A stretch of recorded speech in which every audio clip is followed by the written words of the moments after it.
Igual, profe, sí lo escucho bien. Bueno, jóvenes, es el tercer video de la clase de Derecho Agrario del día domingo 24 de enero de 2021 y continuamos con nuestra clase. Estamos viendo cómo fue la transición histórica jurídica sobre la tenencia de la tierra en el México independiente, en la época independiente que viene desde 1821 en adelante. Bueno, ya tocamos hasta aspectos históricos, pero bueno. El porfiriato. ¿Qué fue lo que pasó Porfirio Díaz durante su administración? Hubo sí es cierto, hubo una gran prosperidad económica, avanzó mucho el país, pero así hubo una marcada división de las clases sociales. Les voy a poner un ejemplo. Vean ustedes, por ejemplo, el ejemplo de las haciendas. Los hacendados, pues como son centros de producción, ahí vivían, tenían su capilla, ahí vivían también los indígenas, los que trabajaban, como los tenían a los peones. Bueno, la cuestión es esa, que andaban muy amolados.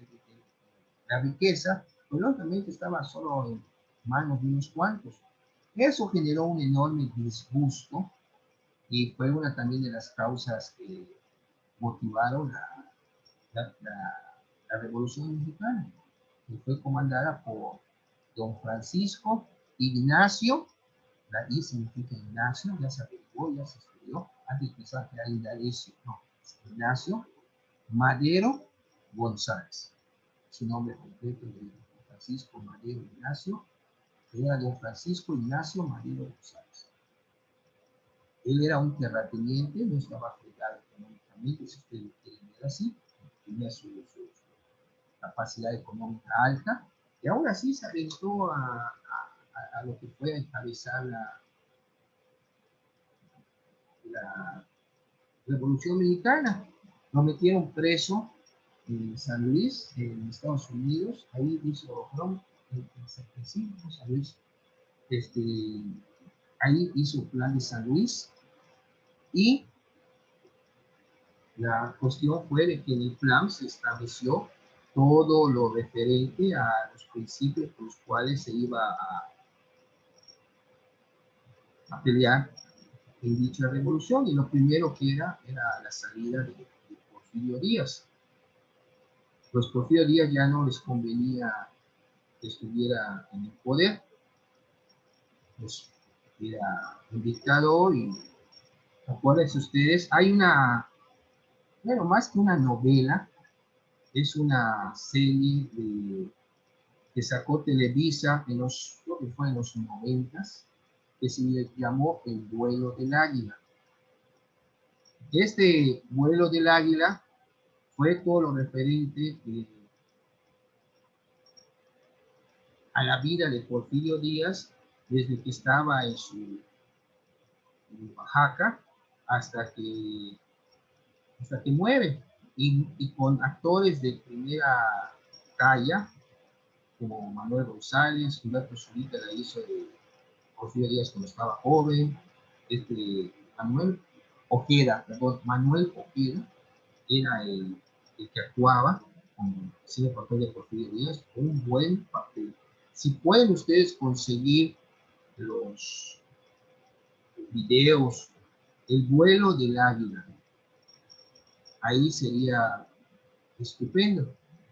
Pero bueno, el plan de San Luis, por mencionarlo, fue un manifiesto creado el 5 de octubre de 1910 por Francisco Ignacio Madero González, líder del movimiento revolucionario mexicano y candidato presidencial por el Partido Nacional Antireeleccionista, no más reelecciones, bajo el lema sufragio efectivo, no reelección. Fue uno de los principios básicos desde ese momento hasta la fecha. Vean ustedes, el señor, ¿cómo se llamaba Obregón, Álvaro Obregón, se religió. Él era de 1920 a 1924. Vio la manera de que quede calles sencillas, porque él se quería volver se quería reelegir, pero no se podía reelegir por el periodo inmediato siguiente. Modificaron la constitución y todo. Sí, sí, se acepta la reelección, pero no puede ser para el periodo inmediato siguiente. O no hay que dejar pasar uno. Esa fue la justificación, pero eso alteraba y afectaba el principio de sufragio efectivo en la reelección. Por eso en la Constitución dice que el que haya sido presidente de la República en cualquier calidad constitucional, interino, sustituto, no podrá volver a hacerlo bajo ninguna circunstancia, aclarando. Entonces, Álvaro Obregón vuelve a competir por las elecciones, extermina a los que podían ser un obstáculo, gana las elecciones, pero no llega a tomar protesta. Lo matan en la bombilla en 1928, pero ¿sabe qué? Supuestamente fue el León a nada más. Pero un revólver que tiene 6, 8 tiros, pues bueno, vació todo el revólver sobre la humanidad de Álvaro Obregón de la bombilla del restaurante. Cuando hace la autopsia, tiene 13 tiros y de diferentes calibres. ¿Qué quiere decir? O ahí mismo hubieron tiradores, o ya en el cadáver, pues esas heridas son post-mortem para asegurar de que efectivamente está muerto. Es como el caso de Colosio. ¿Acuérdense ustedes de Colosio? Luis Leonardo Colosio, que lo mataron en el 94, ustedes estaban niños, creo que en esa época. Bueno, le dieron 2 balazos, uno en la cabeza, que se ve hasta el video como algo, y el segundo balazo por el lado del abdomen. Y empezó la teoría de que el segundo balazo en que giró, le dieron el segundo balazo. Y hay un video en YouTube que menciona que cuando suben el cadáver a Suburban, cuando iban a trasladar, le dan el segundo balazo. O sea, tenían que asegurarse de que esté muerto. Lo mismo pasó con Álvaro Obregón, solo que con Álvaro Obregón sí se podía considerar un magnicidio, porque él ya era presidente electo. No había tomado protesta, pero ya era presidente electo. Bueno, fíjense, para aclararles la mano del plan de San Luis. A Madero lo meten preso porque pues querían frenarlo. Él llamó al pueblo mexicano a tomar las armas para el 20 de noviembre siguiente. El documento convocaba a levantarse en armas para la culminación de la dictadura de Porfirio Díaz y establecer elecciones libres y democráticas. También se comprometía a restituir a los campesinos las tierras que les habían sido arrebatadas por los hacendados, cosa que luego no cumplió siendo presidente y por eso Emiliano Zapata se enlistó con él. Se enlistó porque no cumplió eso que decía el plan de San Luis. Dice, aunque se redactó en San Antonio, Texas, voy a saber que San Antonio, Texas, fechado el 5 de octubre, último día que Madero estuvo preso en San Luis Potosí, ahí sí lo metió preso Porfirio Díaz, pero se va a Texas y en Texas escribe el plan de San Luis, y donde él estuvo preso, en San Luis Potosí. Bueno, a fin de evitar conflictos con el gobierno de Estados Unidos. Fíjense, aunque se redactó en San Antonio, Texas, fue fechado el 5 de octubre, último día que Madero estuvo preso en San Luis Potosí, a fin de evitar conflictos con el gobierno de los Estados Unidos. Fíjense cómo... Y muy pronto llegaron a la Ciudad de México las copias del plan de San Luis. La prensa capitalina informaba del desarrollo de un complot. El 18 de noviembre de 1910 fue descubierta una conspiración contra Díaz en la ciudad de Puebla. La conjura era dirigida por Aquiles Cerdán en Puebla. Si ustedes van a donde vivió Aquiles Cerdán, ahí en Puebla, fue el primero que empezó los balazos.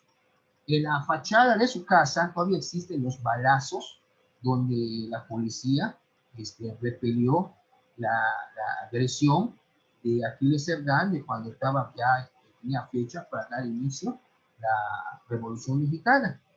Lo pueden ver hasta en en Google las fotos de la casa de Aquiles Cerdán, y a él lo descubrieron porque se guardó en el sótano, pero empezó a toser y ahí lo pescaron. Estaba ahí guardado porque la policía entró a buscarlo y nada. Pero bueno, ahí está la foto del cadáver de Aquiles Cerdán en Google. Dice, sin embargo, como respuesta a la proclamación de Madero, en noviembre de 1910, comenzaron a surgir levantamientos armados a lo largo de México, que finalmente culminaron con la renuncia de Porfirio Díaz, el triunfo de Madero en las elecciones presidenciales de 1911, así como la Revolución Mexicana, que duraría alrededor de una década y cobraría la vida de cientos de miles de mexicanos. Les digo lo del plan de San Luis porque lo vamos a ver también en la clase de hoy. Ya les di los antecedentes del plan de San Luis, de Madero y cómo reventó la revolución, cansados ya del régimen porfirista. Cuando la inconformidad social es más evidente, el gobierno de la República pretende atenuarla mediante tibias disposiciones, regalando lotes de tierra a los necesitados, pero sin tocar los intereses de los grandes propietarios de tierras ya metamorfoseados en latifundistas. No se metió con los grandes hacendados, los grandes latifundistas. Así se gesta la lucha revolucionaria que al principio no tuvo un objetivo evidentemente realista, ya que este aspecto era solo una parte del ideario político que la sustentaba, que no proponía medidas radicales sobre la estructura de la tenencia de la tierra, sino que tan solo pretendía hacer menos injusta la distribución de la riqueza. Incluso, oigan esto, otorgar al campesino un pedazo de tierra que permitiera su sustento físico y espiritual, al primero para satisfacer sus necesidades primarias, individuales y familiares, y el segundo por el especial sentimiento que subyace a los pueblos agricultores, consistente en la unidad y en un amor casi maternal a la tierra. Este señor, Francisco I. Madero, era también espírita, o sea, espiritista. Él, hay escritos que él hacía a mano, que supuestamente se le posicionaba el espíritu de un muerto, y le decía su mensaje, y él estaba en trance, lo escribía. Era vivo, el lado oscuro, vamos a poner de Madero en ese aspecto. Pero el pobre Madero lo matan porque él cuando llega al poder y convoca elecciones, pues prácticamente él gana, él llega a presidente, pero todo el gabinete, todo el ejército, todo era porfirista. Él era un hombre legalista, de buena fe, confiado. Incluso les invito a que lean lo que pasó en la escena trágica, esos 10 días donde mataron a Madero y a Arturo Suárez, como Huerta, el hermano de Madero, Gustavo, ya estaba, no tenía el ojo, era, decían el ojo parado, tenía el ojo falso. Pues cuando él descubre la conjura contra Madero, le quita la pistola a, este, a Huerta, lo detiene y se lo lleva a su hermano. Mi hermano, están conjurando contra ti para esto. Y todavía le pregunta Madero a Huerta y Huerta le dice, mira, que no es cierto y tal. Y Madero, en vez de darle la razón a su hermano, se la da a Huerta y le dice, devuelve la pistola, y por favor, porque eso es por México. Y sí, sí, señor. Pero desde ese momento, Huerta le agarró un odio horrible al pobre de Gustavo. Tan es así que ahí donde está, ahí lo enterraron incluso, fue a convivir con él. No me acuerdo ahorita el nombre de este lugar, está céntrico, a convivir con él y le pide la pistola porque iba a hacer una detención, pero trajo la suya, Madero se la da, pero a Madero a veces se estaba desarmando, es la ciudadela. ¿Y qué fue lo que pasó? Ahí apresan a Gustavo Madero, lo someten a un montón de tormentos, hasta que también le sacan el ojo. Tan es así que ahí afuera de la ciudadela lo mal enterraron, por así decirlo, y ahí se van sobre Francisco. Liberan a los revoltosos, estaba su sobrino Félix Díaz, Porfirio Díaz y Bernardo Reyes, que se supone que ese podía ser el sucesor de Porfirio Díaz, y ahí se van a caballo a enfrentarse a Madero en el Palacio Nacional. En el Palacio Nacional ya los estaban esperando, y ahí matan a Bernardo Reyes, Félix Díaz no, y bueno, ¿qué es lo que logran entrar? Logran apresar a Madero, hacerlo preso a él y a Suárez, y obligan a que firmen sus renuncias. Y ya en el Congreso, obligan al Congreso presionado a que acepten las renuncias y nombrar al que venía, que era don Pedro Lascurain, que toma protesta del presidente y por la misma renuncia. Es el presidente que ha estado más corto tiempo en poder, 45 minutos, y renuncia para que entonces este Victoriano Huerta pues sube por orden de sucesión, vamos a poner, dentro del gabinete, a ser el presidente.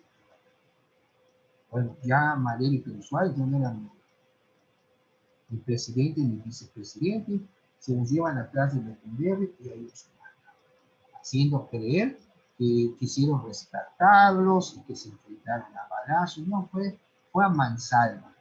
Fue Madero le dieron un balazo aquí, y los balazos que le metieron, un balazo atrás de la cabeza. Cuando Pío Suárez vio cómo estaba la cosa, se horrorizó y quiso correr, pero ahí lo cazaron. Y los dos, y ahí se acabó. Y ahí se acabó el pobre, digo pobre porque era bien intencionado el señor, pero muy confiado. ¿Cómo vas a dejar un gabinete con puros porfiristas si acaba de sacar la cabeza? Así fue. Les invito a que vean los videos de la escena gráfica en YouTube. Es muy bueno sobre este tema. Pero bueno, el plan de San Luis, como ya vimos, que fue hecho en San Antonio, Texas, eh, fue para invitar al pueblo a que se levante en contra de Porfirio Díaz. No cumplió el aspecto agrario Madero, por eso se mostró Zapata. Por eso Zapata, el 28 de noviembre de 1911, emite un plan que se llamó el Plan de Ayala. Zapata declara traidor a Madero y elabora este plan que representa la expresión más clara del agrarismo mexicano, ya que contaba con objetivos muy definidos, aunque no muy radicales. Para muchos, este plan vendría a comprometer la reforma democrática incluida en el Plan de San Luis.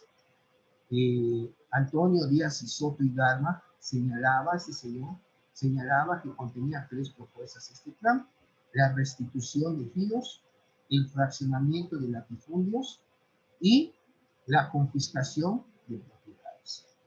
Bueno, cronológicamente, el primer acto de dotación de tierras la realizó el general Lucio Blanco en la hacienda Los Borregos, en Matamoros, Tamaulipas, el 30 de agosto de 1913, cuyo expediente culminó en una resolución presidencial del 26 de octubre de 1938. Bueno, para combatir a Huerta sale Venustiano Carranza con su plan de Guadalupe. El plan de Guadalupe, el que acabo de mencionar de Emiliano Zapata, del plan de Ayala. El plan de Guadalupe, Victoriano Huerta fue combatido mediante este plan. El plan original fue proclamado el 26 de marzo de 1913 por Venustiano Carranza, luego de la muerte de Madero, sin que concurriera ningún pronunciamiento significativo de carácter agrario. Ese plan de Venustiano Carranza era votar el poder a Victoriano Huerta. Bueno, hay un decreto del 6 de enero de 1915, porque después de que se va Victoriano Huerta, Venustiano Carranza era el primer jefe constitucionalista del país, con su tesis de constitucionalista. En 1915 hubo una convención de los líderes de los movimientos armados revolucionarios en Aguascalientes en 1915. Hay un decreto del 6 de enero de este año. Esta norma legal tiene su fundamento en las adiciones que le hizo Venustiano Carranza al Plan de Guadalupe. La responsabilidad de su elaboración le correspondió a don Luis Cabrera, quien tenía un profundo conocimiento de la problemática agraria y era ampliamente conocido por su proyecto de la ley agraria que presentó con un memorable discurso ante la Cámara de Diputados en diciembre de 1912. Proyecto en el que también participó el ingeniero Pastor Ruax, y en los considerandos de este decreto se estableció que se declara nula las enajenaciones violatorias de la ley de desamortización de 1856 y las que hubieran hecho ilegalmente las autoridades federales desde el 1 de diciembre de 1876, cuando era presidente Porfirio Díaz. Crea la Comisión Nacional Agraria, que es el antecedente de la reforma agraria, y las comisiones locales, los antecedentes de las comisiones agrarias mixtas, hoy en vías de extinción. Establece el derecho de los pueblos a obtener tierras para ejidos mediante la expropiación de terrenos colindantes. Esto fue prácticamente derivado de la convención. Después de la convención de Aguascalientes se fueron regularizando las cosas y llegamos a lo que fue el Congreso Constituyente de 1917, que se reunió para efecto de elaborar lo que iba a ser la Constitución de 1917, o sea, la Constitución local. En virtud de la relevante personalidad que significó para la consolidación del México moderno y el ideario presentado por Venustiano Carranza para la promulgación de la Constitución que les menciono de 1917. La revolución reconocía una doble vertiente. ¿Cuál es esa doble vertiente? Por una parte, las ideas y los principios que dieron origen a la revolución, y algunas que surgieron después de que comenzó el conflicto armado, y estas fueron en general ligeramente conservadoras.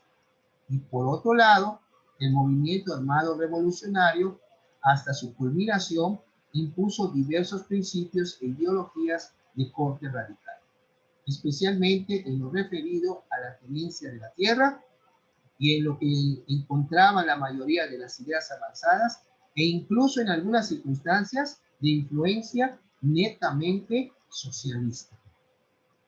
Sin embargo, también se desprende que la gran mayoría de los programas revolucionarios proponían básicamente la restitución de tierras a las comunidades que hubieran sido despojadas, respetando la pequeña propiedad. Si bien se establecían algunos requisitos y limitaciones en términos generales, existía consenso en cuanto a que la pequeña propiedad debía mantener las características que hasta hoy tiene. Bueno, y el aspecto elemental, sobre todo del 27 constitucional, que es el fundamento de la cuestión de la propiedad y también de la cuestión agraria, menciona el proyecto de la Constitución, específicamente del artículo 27, propuesto por Venustiano Carranza del Congreso Constituyente de Querétaro, fue profundamente discutido, lo cual generó una gran efervescencia y sentimientos diversos.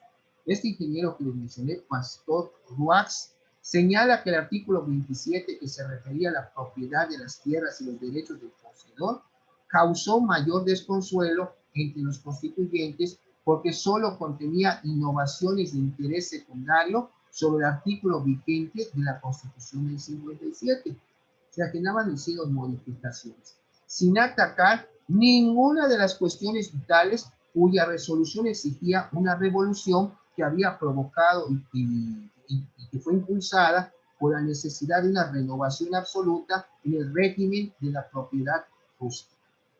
Él es lo que critica que porque fueron adiciones. Por su parte, Jorge Sayek sostiene que debido a la existencia del sistema feudal, que existió años atrás, que privó en el agro mexicano durante tanto tiempo y que degeneró en una grave situación social, fue que desembocó en el movimiento armado revolucionario de 1910. Se intensificaron los reclamos sociales, por lo que se buscaba un enfoque más acorde y congruente que pudiera satisfacer a los desposeídos. El proyecto del artículo 27 fue turnado a la primera comisión, lo cual dictaminó que la propiedad es un derecho natural y que su ejercicio no era absoluto. El artículo 27 fue votado a las 3:30 horas del 30 de enero, consignándose en el diario de debates que la votación fue unánime a su favor. Y el 31 de enero de 1917 se firmó la Constitución y por la tarde los diputados y el primer jefe constitucionalista rindieron protesta de guardarla, promulgándose el 5 de febrero del mismo año para entrar en vigor el 1 de mayo siguiente. Ahí viene el aniversario de la promulgación, que es el 5 de febrero, el 5 de febrero de 1917 a 2021, estamos hablando de 104 años. 2017, 18, 19, 20, 4 años. ¿Hay alguna pregunta hasta aquí? Maneli, Sergio, Linda, Kenny, Juliana. Ustedes son un grupo como de 10 personas, ¿verdad? Sí, profe, como 10 somos más o menos. Ok, como 10, sí, porque veo que hoy, ahora hay 1, 2, 3, 4, 5, y hace un momento eran como 7. Sí. Pero bueno, estamos, y si no hay ninguna duda, qué bueno, ya contestó Maneli.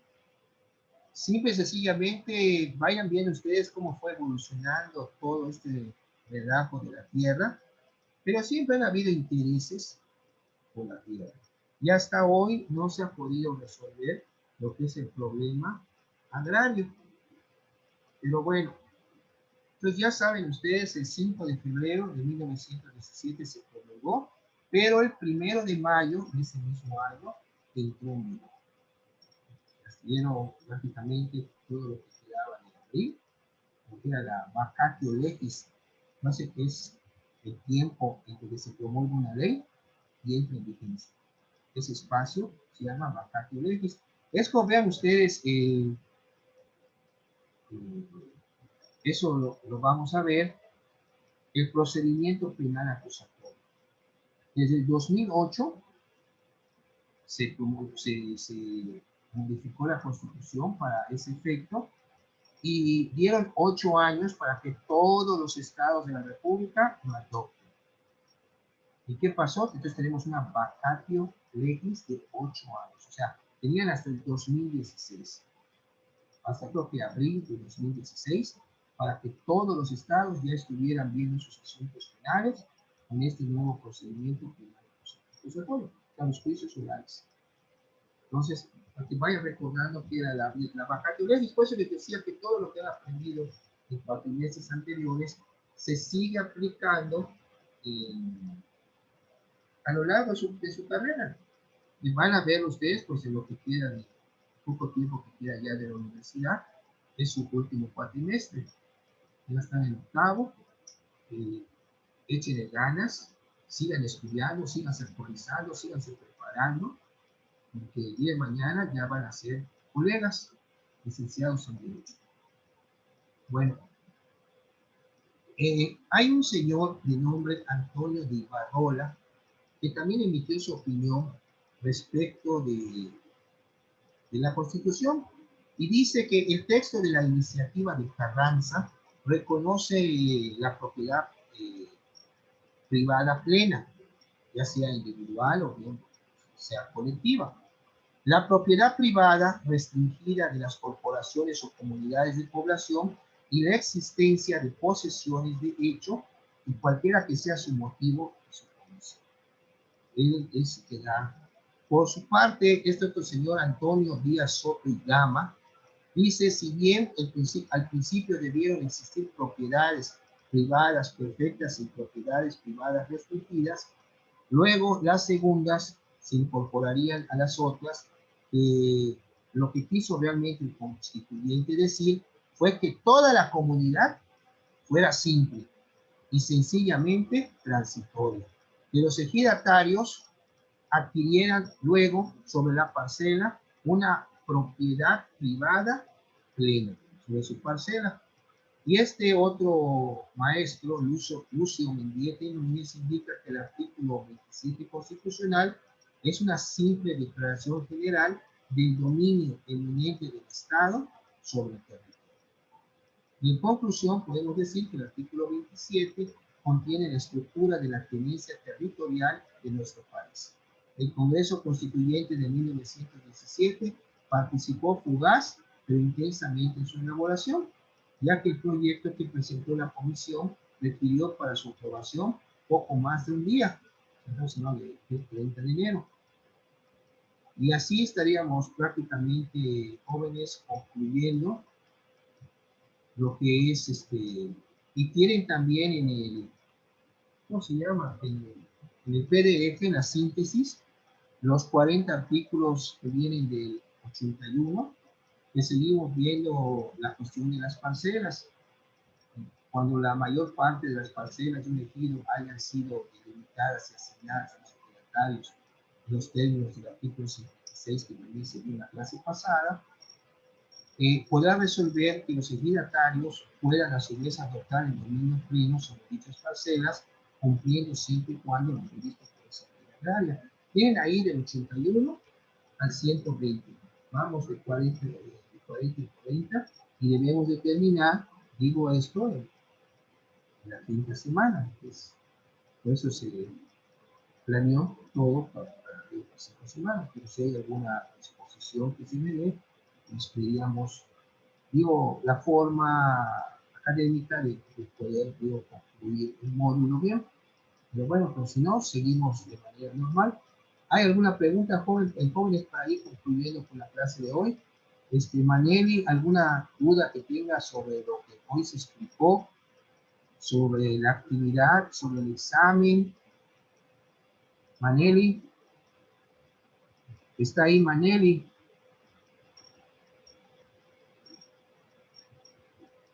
¿Checaron su asistencia? De la asistencia Sí, de... profe.